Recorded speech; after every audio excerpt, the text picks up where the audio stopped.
We're talking about people who kind of set themselves up and become, prophets themselves rather than the message becoming a prophet.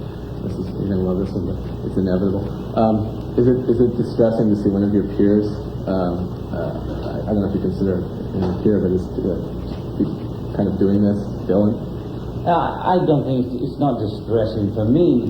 I think I don't like to comment on it because whatever reason he's doing it, it's personal reason for him and he needs to do it. Mm-hmm. So I'm not distressed by the fact that Dylan is doing what Dylan wants to do or needs to do. And, I can't say any more than that because I like him personally. Mm-hmm. I've known him for years or I haven't seen him for years.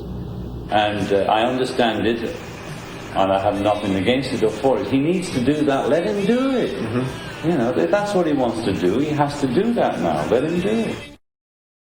I don't know if he's trying to let if he's pushing it down your throat, that's fine, but people who don't want to hear it just need to see it, right? You don't have to listen to him preaching if you don't want to. You just walk away. That's what happens. Well, anybody that wants to hear Dylan just because of who he is not going to understand what Dylan's saying now or then anyway. So they're just following some kind of image that they think is hip, right? So they're locked out anyway. They're just going to be following one, they're sheep anyway. Okay? So, and anybody who's converted by Dylan, well, that's fine for them and Dylan. That's their trip. Right. Leave well alone is what it is. It's not such a big deal, The guy wants to be a Christian. He wanted to be something else before, and maybe he'll be a Christian all his life. Maybe he won't. It's no big deal. It's his trip. Yeah. What other people make of it is their problem. Right. He's neither one thing nor the other. He's just a human being going through changes only in public. I think he suffers from the same thing a lot of the onward Christian soldiers business, there's too much talk about soldiers and marching and converting, The one thing I admire about the Buddhists is, I think I'm correct in saying that they're the only religion, or one of the few religions, that doesn't proselytize. Mm-hmm. Now there's lots of Buddhists, you can go and study with them and all that. I'm not pushing Buddhism because I'm no more a Buddhist than I am a Christian. I belong to all the churches. But they never pushed it. You don't have to kill for Christ. I never believed in killing for Christ or die for Christ. Or dying for him or pushing for him, Yeah. And it's unfortunate when people say this is the only way. Mm-hmm. That's the only thing I've got against anybody. Right. If they keep saying we've got the only answer, that I don't want to hear about that. There isn't one answer to anything. But I must say I was surprised when Bob did go that way. I was very surprised. I'm sure I wasn't the only one. Because all I ever hear, whenever I hear about him, is, and people can quote me to me and make me feel silly too, but all I ever hear when I think of Dylan is don't follow leaders, watch your parking meters, is it the same man, But whatever, it's the same man, but it isn't the same man, and I don't want to say anything negative or detrimental about a man who is searching or has found. Right. Either way, leave well alone. Yeah. There's reasons for all these things, and it always lead to Rome. No, I understand completely how he got in there because I've been frightened enough myself to want to latch onto. It's that wanting to belong. I don't know whether it's. I can only talk from sort of artist quotes. It always sounds like an excuse for stupidity half the time, but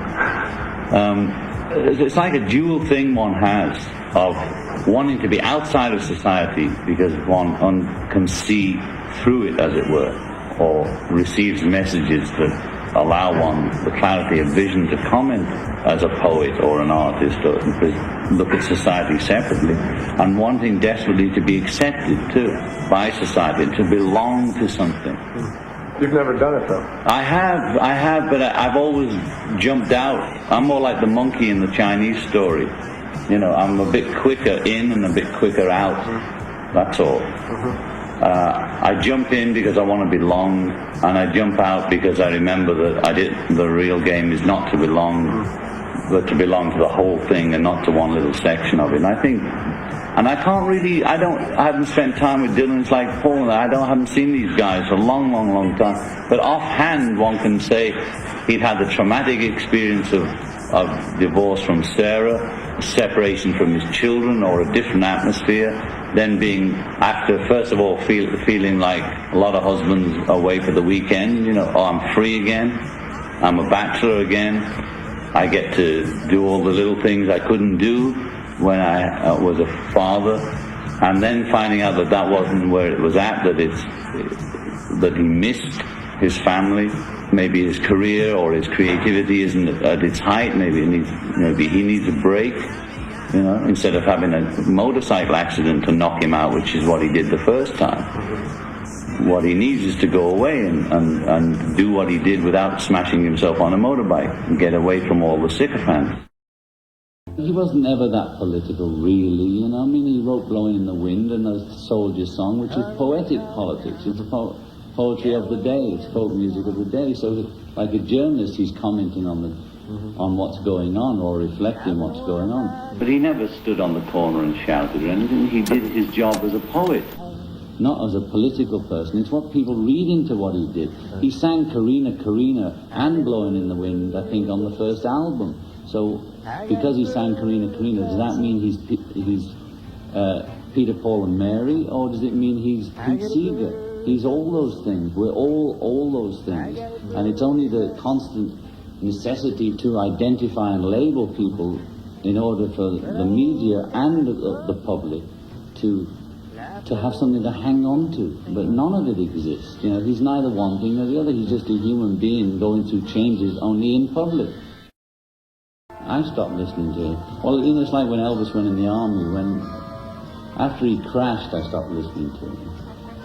I didn't listen to Nashville Skyline anyway. I haven't listened to Dylan with both ears since Highway 64 or Blonde on Blonde.